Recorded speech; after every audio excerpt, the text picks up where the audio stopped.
Hello and welcome to the Pharmacy Informatics Professor 2020 with your host, Dr. Armin Simonian. In episode 66, we talked about the concept of an autonomous pharmacy.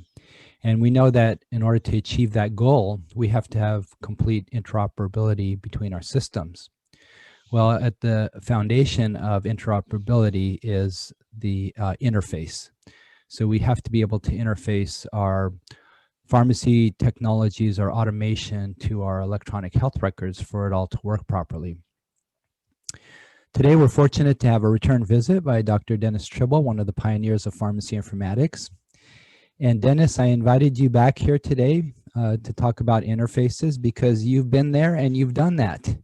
You developed applications, pharmacy automation, and you had to develop the interfaces to the various EHRs for your systems to work properly. So I thought you would be the perfect person to give us a deeper dive into the area of pharmacy informatics, specifically interfacing. So I'll go ahead and hand the microphone over to you and let you get us up to speed on interfacing.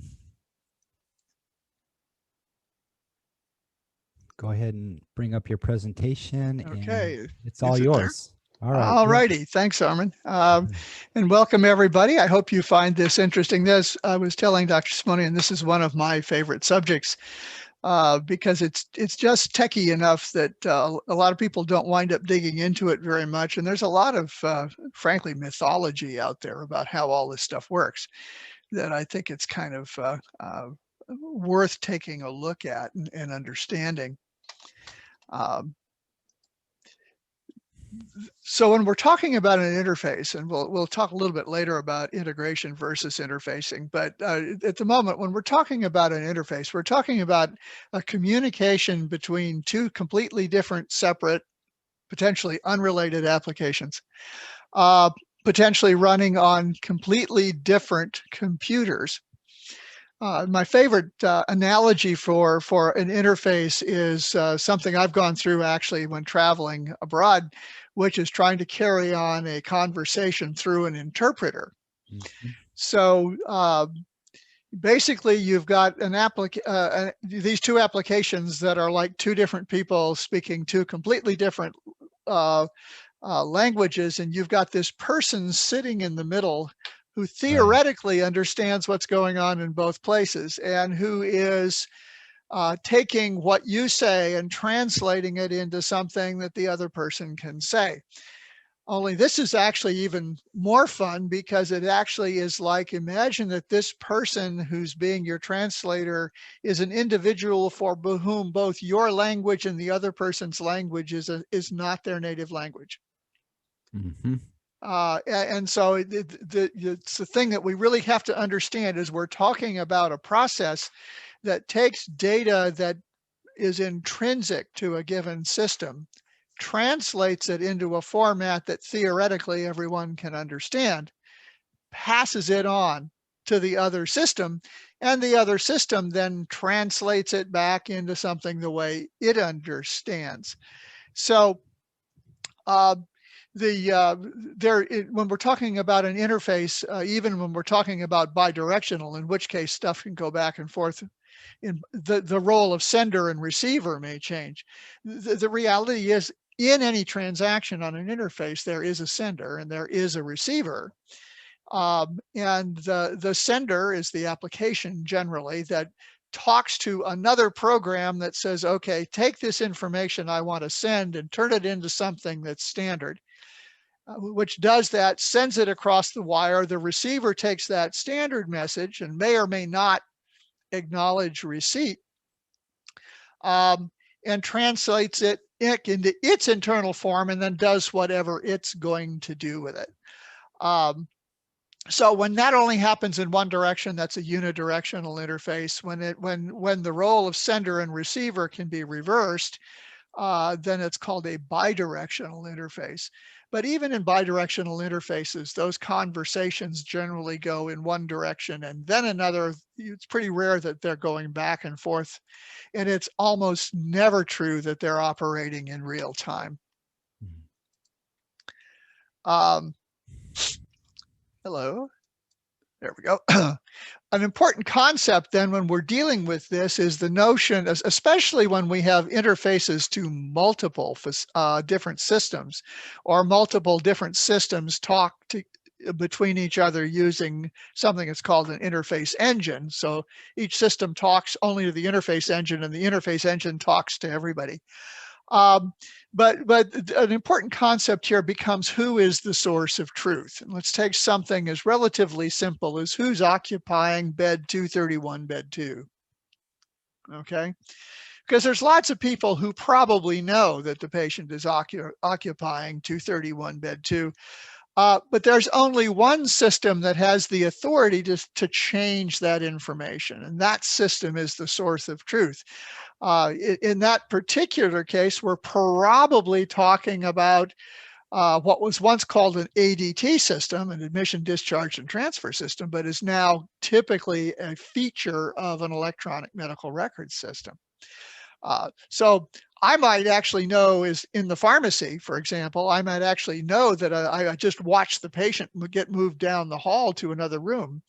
But the pharmacy system is not the authoritative source of that information. So it's not the source of truth. And it wouldn't be appropriate for the pharmacy system to try to tell the EMR that the patient's now in a completely different room in bed. That has to be handled through the EMR. When we talk about interfaces then, so we're talking about these conversations through these middlemen that are basically two types of interfaces. The most frequent ones we run into in healthcare are what are called trigger interfaces, which means that in the sending system, something happens. Typically, there's a data change that the sending system wakes up and realizes, oh, this change is something I need to tell other people about. And so that trigger or that occurrence becomes a trigger in yet another program that says, oh, here's some information that I need to send abroad. In the case of HL7, and we'll talk about HL7 a little more later, which is probably the most common type of trigger-based interface, the triggers themselves are uniquely defined. And so a truly standards-based compliant interface doesn't just to get invent triggers because they're useful. They actually have to go through a fairly complex standards process for that to occur. So just because it would be really nice if the EMR happened to tell you that a nurse rescheduled a dose for a patient 2 hours earlier, so that your ADC would know that it was supposed to let you do that, turns out there's no trigger for that. So that doesn't produce a message. And so when you're dealing with trigger interfaces, one of the things that's important to do is to understand what the triggers are, which triggers your various systems actually use, because they don't necessarily have to use all of them, and how to know what information might change in a source system that you might never get told about in a receiving system. The other form, which is a place where we're actually seeing more and more interfaces go, is called a query or a RESTful interface. And that is where the sending system actually responds to queries. So APIs, for example, there's an API that goes in, an applications programming interface that goes into the FDA database on national drug codes. There's another one that goes into the RX norm database for the entire RX norm standard. And those are RESTful, which means they don't sit there screaming information out for the world to just catch. They sit there and wait for someone to ask them a question. And if you ask the question the right way, they send you an answer.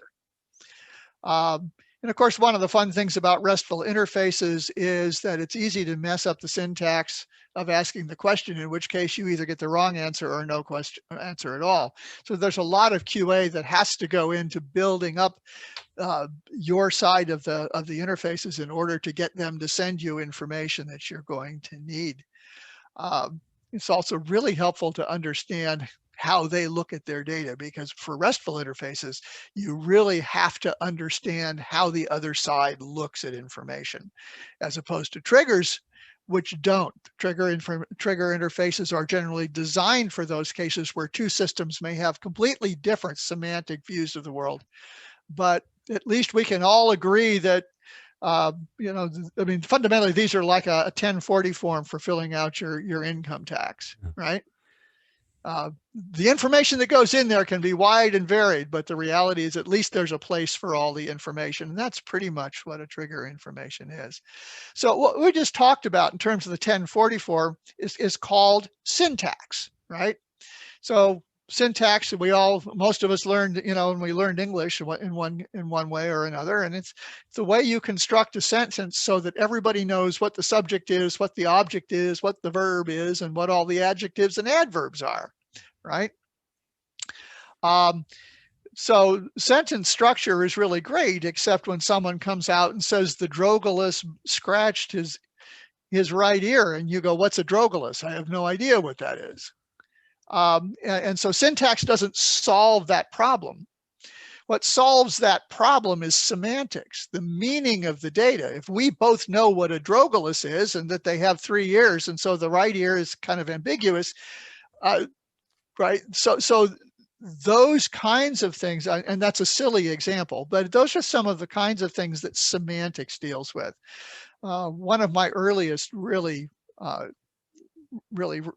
difficult experiences with semantics was that I had just built my first pharmacy system and was instructed by my finance organization. This was in a hospital, and was instructed by a finance organization that I needed to use the customers or the patient's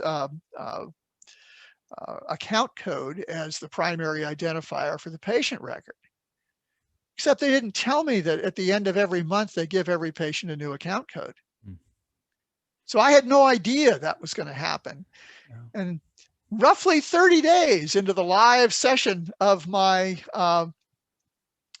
new pharmacy system, I stopped getting usable pharmacy patient information because I was expecting keys that no longer existed. And literally we had to go back and rewrite the whole thing overnight. It was a mess. So, you know, semantics really is where the problem is at. There are versions of HL7 that attempt to deal with semantics, but the problem is less often that somebody uses a term that we don't use than it is that we use two words, or we each use a word that we think we understand, but we each mean something different by it. Some of my best friends over in the UK like to talk about America and the United Kingdom being two cultures that are separated by a common language, and that's really the problem that we're talking about here. I'm not going to go into a lot of detail about the OSI 7-layer model, but you need to be aware of it. What this model basically tells you is that we're not just talking about two applications that have a wire between them that are talking in real time. That there are multiple layers that handle the communications between two separate systems. And a message from the sending system has to go down through all those layers in the sending system and come back up through all those layers into the receiving system in order for the interface to work. And so the next slide on this will hopefully make this a little bit more real. Because interface transactions pass through so many processes, they really can't function in real time. The chances are reasonably good that, for example, if a physician in an EMR hits the enter key and commits a medication order in the EMR, that by the time it gets over to a pharmacy application or to an automated dispensing cabinet or a robot, the physician may not even be signed on anymore. So we don't really have the luxury of maintaining a conversation that says, I didn't really understand that. Would you mind telling me that again? Mm-hmm. And I think probably both Dr. Simonian and I have scars on our back from having had to make that phone call. Right. When something just blew up in our faces on our side of an interface, and the physician, what are you talking about? It's been 3 hours since I wrote the order. What's going on, right? Mm-hmm.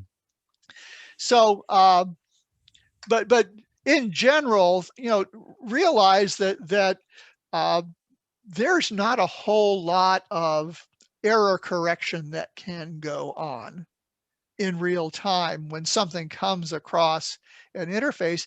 And this is the important thing down here. If there are errors, what happens is somebody just tucks it away in a file somewhere and doesn't say anything to anybody about it.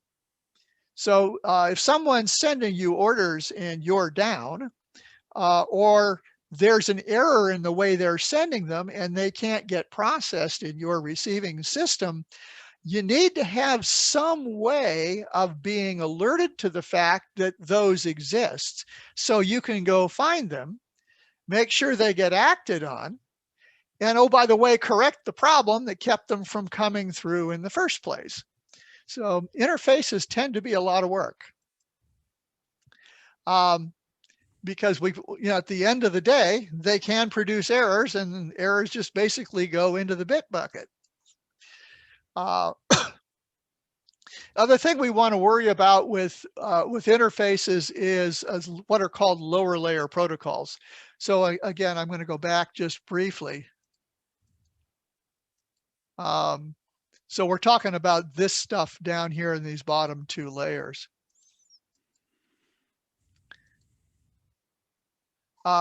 So lower layer protocols talk about basically about how data gets across the wire between two computers. It's really what it's all about.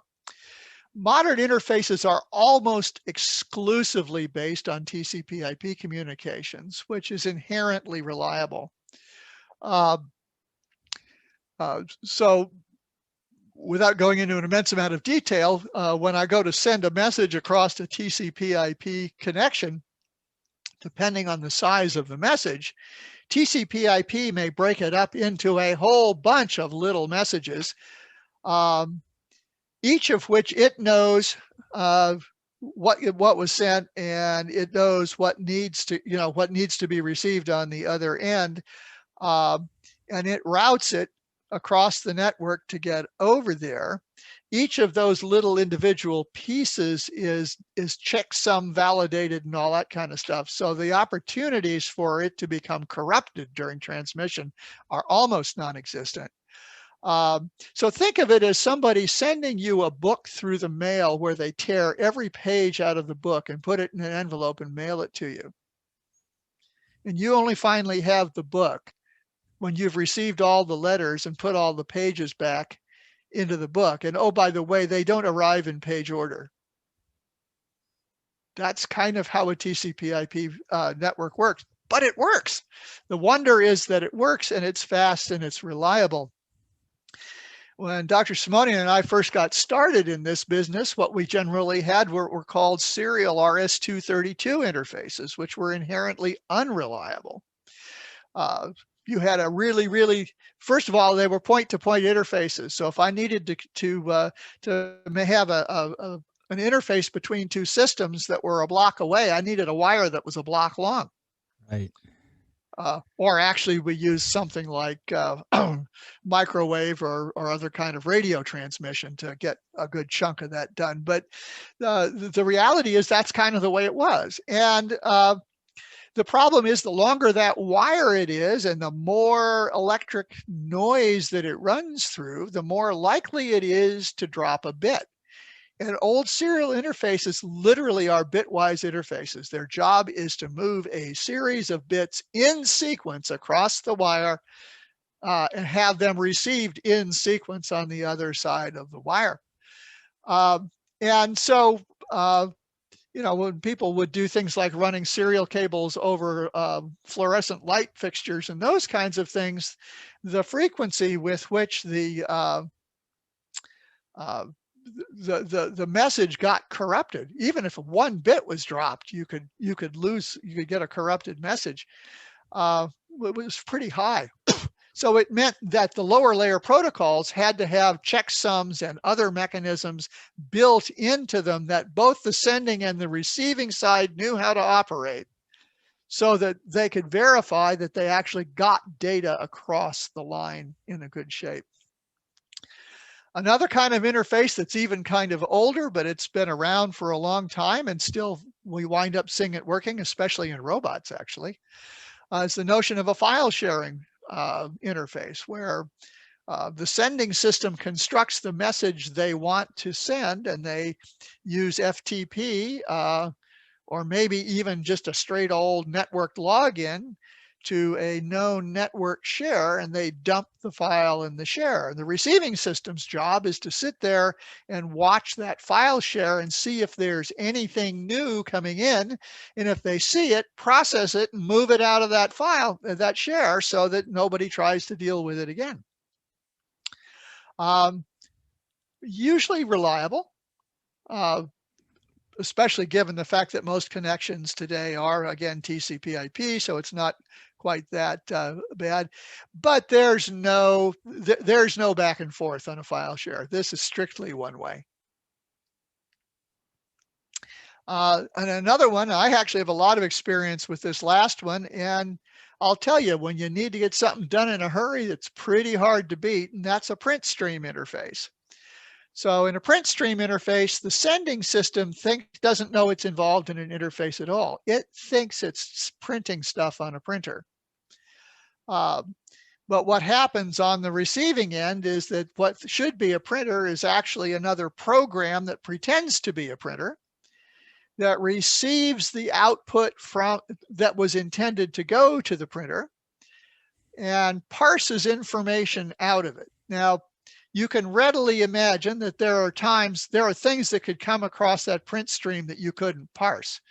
You know, if somebody sends you a picture of the words "hello world," unless you have an immense amount of processing power available to you, you're never going to look at that collection of bits and figure out that that was the words "hello world," right? Typically, what you wind up doing with print stream interfaces is that you convince the sender that they're printing to a text-only printer. I'm not sure any of those even exist anymore, but there are drivers for them, thankfully. And so you convince the sending system that it's printing information to a text-only printer. You want the information to be pretty reliably standardized, so you don't want much of the information in that interface to come from things people key in by hand.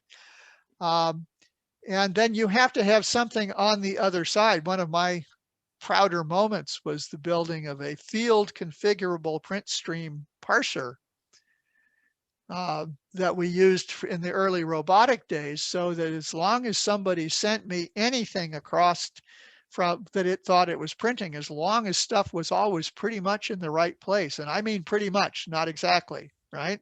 So we had things like anchors where I could say, okay, if I see the words room number here, I know that 2 lines down is the patient's name, 5 lines down is the beginning of the list of ingredients in the label, and blah, blah, blah, blah, blah. But I'll tell you, for the early days of IV workflow, it was a godsend, because getting people to send me the right stuff through a standard interface like HL7 for something as new in those days as an IV workflow system was almost impossible. But absolutely everybody on the planet had a computer system that was printing labels for IVs they wanted made to a printer in their IV room. So all I had to do was pretend to be the printer in the IV room, and I could capture that. Right, that was a perfect fit, because basically you were capturing batches of labels and then interpreting them, storing them, and then making them available for just-in-time production. That's right. Yeah. And the neat thing about it is it had everything, pretty much had everything I needed to get the job done. Right. In fact, there were things people would suppress off of the labels when they printed them that I would ask them to turn back on, like when was this dose due? Mm-hmm. Because that allowed the IV workflow system to do pretty neat things in terms of not letting you make things before they would expire and that kind of stuff. Right. So anyhow, so that's TCP/IP. If you ever see cables that look like that, it's serial. That's actually an example of a file sharing directory that I once used. And of course, that's a printer. But those are pretty much the flavors of interfaces. If you're going to be doing RESTful interfaces or even modern triggered interfaces today, you want to be in the TCP/IP world. You don't want to be doing the rest of these if you can avoid it. So we talked about HL7 a little bit, but I wanted to kind of walk through what it is and all that kind of stuff.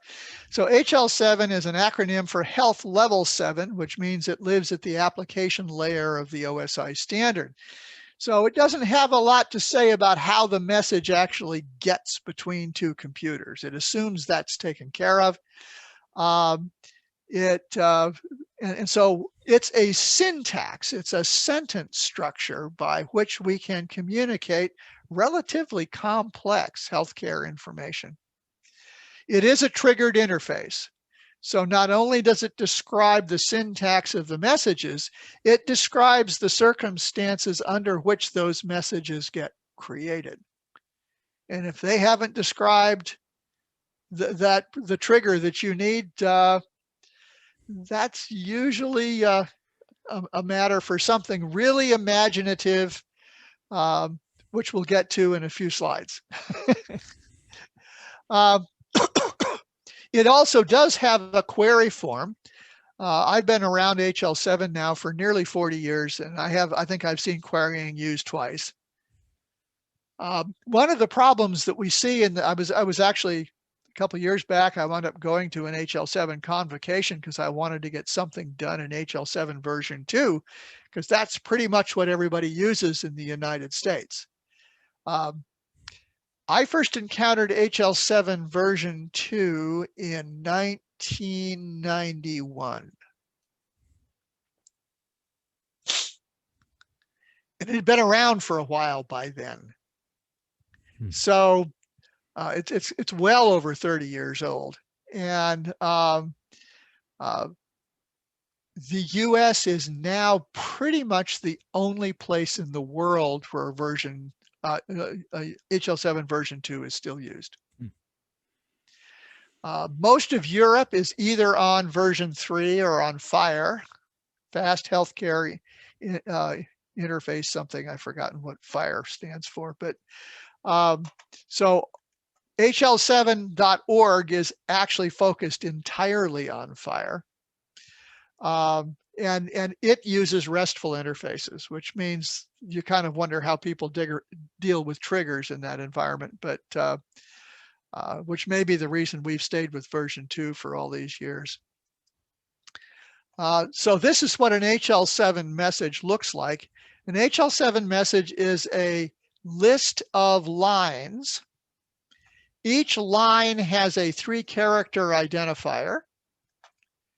And then it has a structure. It's basically a vertical bar delimited, and I'll show you a picture of this in a second,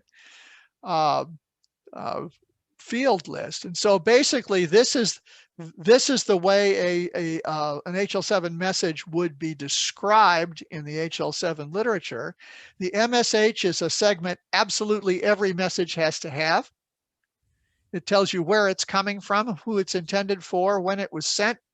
Has a unique identifier for it, so it provides all the traceability for the EVN is an event type. What kind of a message is it? PID, patient identification, and then there's a bunch of other stuff that may appear. So you can have, for example, this notation means you can have multiple optional next of kin records associated with this patient. And then what is the visit? Is there any additional information? Results of any kind are called observations. Those are OBX segments. And one of the things you don't see here, because there isn't any pharmacy specific stuff, but there are actually drug order specific segments that go in here that tell us things like what are the ingredients in an IV and all that kind of stuff. But there is a separate type, there are many separate type of messages based on triggers, and the contents of those messages are stipulated in the HL7 standard.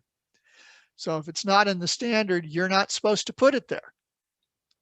That doesn't stop some people, I should tell you, but that's the truth. The other thing is there's a lot of data typing that goes on in here.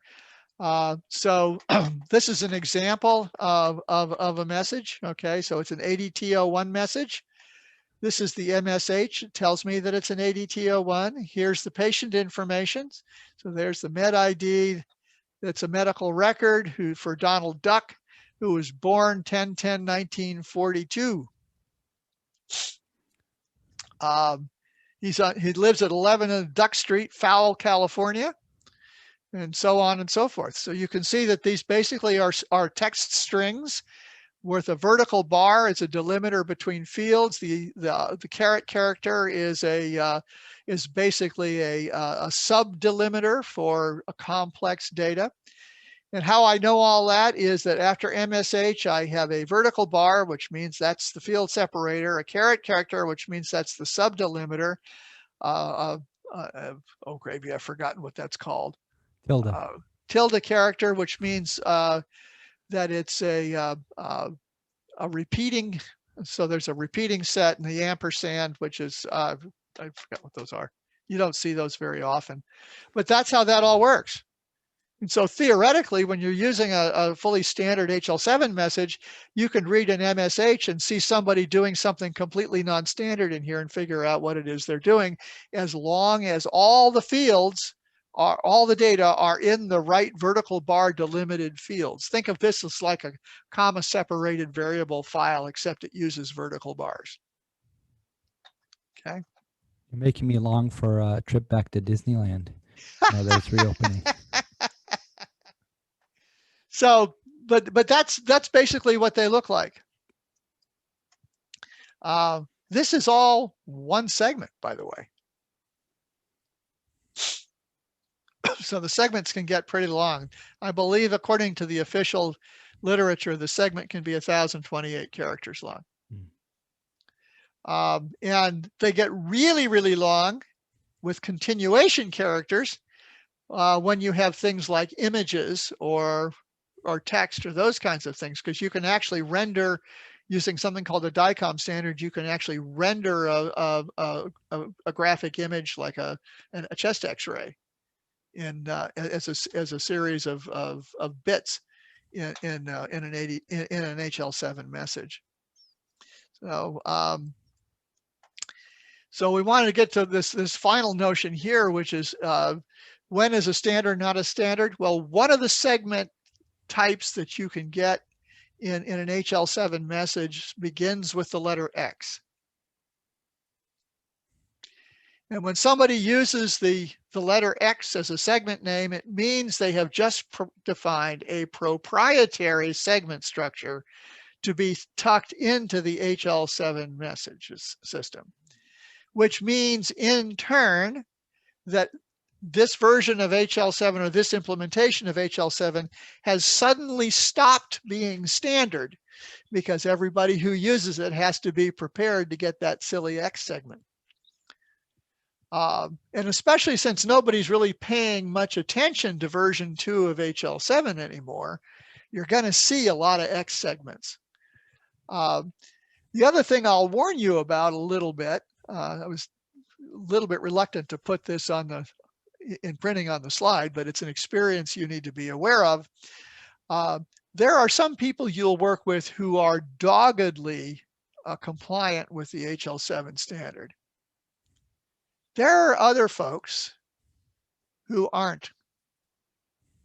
And the ones who aren't, if you don't explicitly tell them absolutely everything you expect to send them, they won't send you even a standard MSH segment at the beginning. Armin, I think you probably know who I'm talking about. So it's one of those things, if you're going to be doing HL7, you have to have the standards available to you, because there's no way you can remember them all. and you want to do the work. You want to go through the process and do the work. It's another group that is mostly involved in device interface called IHE, Integrating the Healthcare Enterprise. They use HL7 among other kinds of standards, but this is the group, for example, that does infusion pump interoperability between infusion pumps and the EMR for automated programming and that kind of stuff. EMRs interface with a lot of systems. So, and most of those interfaces are bidirectional, at least as far as the pharmacy is concerned. So if I'm talking to a pump, I have orders coming from the EMR to the pump to produce auto programming. And oh, by the way, I've got pump data going back to the EMR to document IV therapy. So that's bidirectional. Automated dispensing systems tend to be bidirectional. Again, the automated dispensing system has to tell the EMR system what's floor stock and what's not, so that they don't print labels for things that's already up there in the automated dispensing cabinet. EMR system has to tell the automated dispensing system about formulary updates, automated ADT, so admission, discharge, and transfer transactions, and medication orders. So those are pretty busy transactions as things. Robotic devices, on the other hand, tend to be unidirectional. That is, they actually just kind of suck up work they're supposed to do, and that's it. In fact, one of the robotic devices I was originally affiliated with which used that print stream interface, had actually done something fairly clever. We would take the print stream interface and we would go through it and pick out the work we could do. We'd send the rest of it onto the printer. So be aware that there's lots of systems interfacing either unidirectionally or bidirectionally with the EMR. And so one of the things when you're dealing with a vendor who's going to be doing these kinds of interfaces, you want to be careful of vendors who are going to make you buy an interface for each and every piece of equipment they've got, as opposed to a single pipe where they just get everything and then distribute it themselves. Oh yeah, more systems, diagnostic systems, so radiology systems go back and forth to pick storage. This is one of the earliest interface standards, by the way, DICOM, which is a standard for representing an image in a transactional interface. Laboratory instruments, the EMR sends the tests to run to the lab. The instruments send the results back. And we're even seeing now cardiology and respiratory devices that send not only completed reports, but waveform data. So there are actually applications that will allow you to, in real time, watch an EKG or a fetal monitor or something on your cell phone. Interestingly enough, the cell phone is not a medical device, but regulated by the FDA, but the software is. It's where the line got drawn. Finally, talking about print stream interfaces, again, I'd tell you this is the last choice if you've got no other way to do it. It's unidirectional. It reads the material intended for the printer, so the more consistent and well-defined that material is, the better this is going to work. The big deal here is that the data must be reliable, which means A, it must always be present when it's needed. It's not like sometimes they print it and sometimes they don't. I have stories. Okay. And the other thing is it has to be consistently presented. I've actually run into people trying to do interfaces, for example, to an IV workflow system from a physician's office or a clinic EMR system, where every drug name is hand typed in by the user. That means I can't even count on the drug name being right, much less being the one I always expect to see. And they don't use identifiers, so it's not like I can use an NDC or something to go find this. It was a real fun. The other thing to remember is that the sending system has absolutely no idea that it's involved in an interface. It thinks it's printing to a printer. So if there's a problem for the interface, the problem belongs to the receiver. Because they're the ones who are going to have to probably fix it. Finally, just talking about interfaces versus integration. Back in the old days when I first got into some of this business, which was 1986, interfaces were very common. Integration was almost unheard of. So the notion at that time was something called best of breed. So that meant, okay, laboratory, you go out and buy the best lab system you can find that you're happy with. Pharmacy, go get your pharmacy system. Nursing, go get your nursing system. ICU, you can have your own ICU system, right? Oh, and there's a finance system, and there's a general ADT system, and oh, guess what? We're going to tie this all together with this brand new proprietary system called HL7. And that's the way it was back then. Okay. The problem that you've got with interfaced systems is really mostly around semantics, because each of those systems may use the same terms, but the same terms may engage in extremely different behavior, like the example I gave you of the account number as a primary index to the patient record. So indexes or interfaces are a constant source of joy.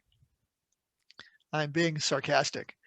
They're a lot of work because every time something comes out of a system that's intended to be sent to a bunch of other people,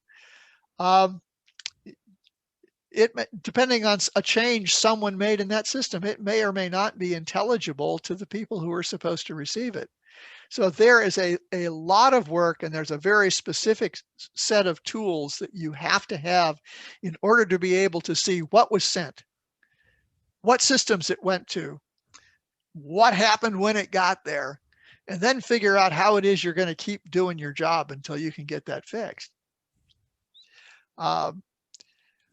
And again, the biggest issues really come down to the notion that each of those systems on the that are interfaced to each other looks at the world in very different ways,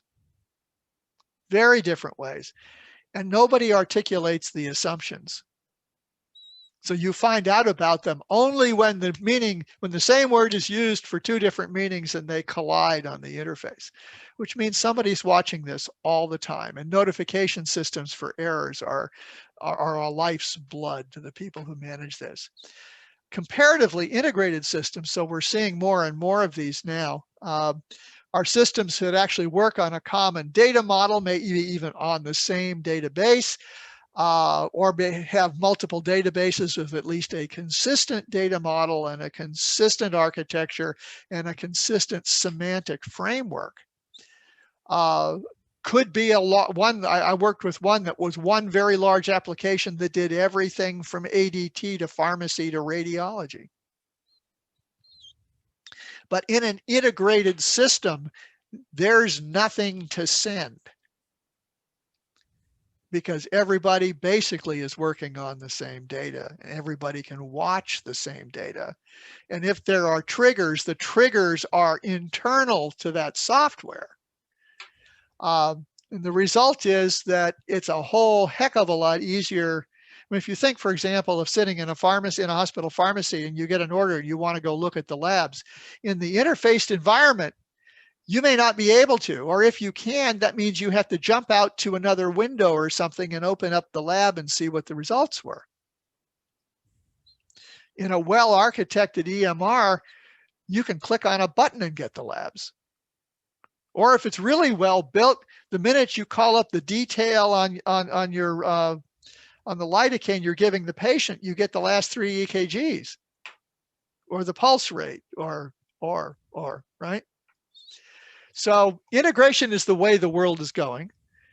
Interfacing remains now pretty much in the medical device arena, because so far the EMR companies aren't interested in being in the medical device business.